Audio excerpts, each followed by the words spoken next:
Magandang umaga, narito na ang PTV Balita Ngayon. Nanawagan ang ilang kongresista kay Vice President Sara Duterte na tigilan na ang umano'y pag-iwas sa mga issue at sa halip ay sagutin na lang ang usapin ukol sa umano'y maling paggamit ng pondo ng kanyang opisina.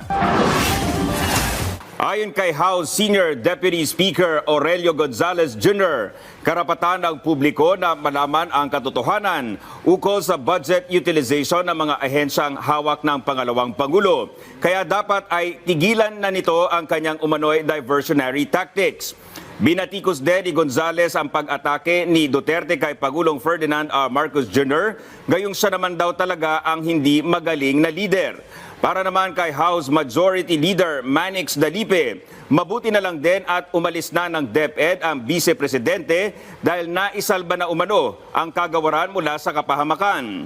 Si House Assistant Majority Leader Zia Alonto Adyong tinawag pang bastos at desperada si VP Sara bilang tugon na rin sa kanyang banta kahit sa yumao na para lang makaiwas sa issue.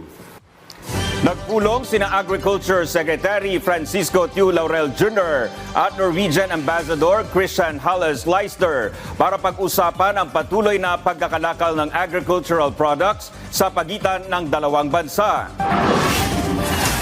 Binigyang diin ni Leister ang layunin ng Norway na dagdagan pa ang mga aktibidad ng pakikipagkalakalan sa Pilipinas. Inihayag din niyang handa siyang mag-set up ng pagpupulong sa pagitan ng Bureau of Plant Industry at ng Norwegian Fertilizer Company na Yara.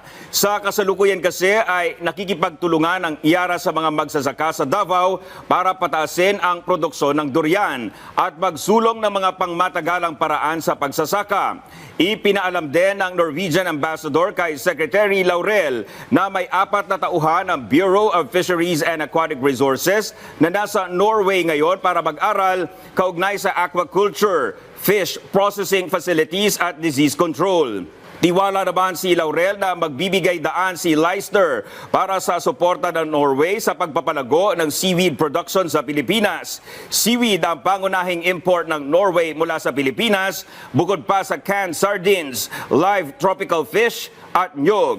At yan ang mga balita sa oras na ito. Para sa iba pang updates, i-like at i-follow kami sa aming mga social media account. Ako po si Dominic Albelor para sa Pambansang TV sa Bagong Pilipinas. Magandang umaga!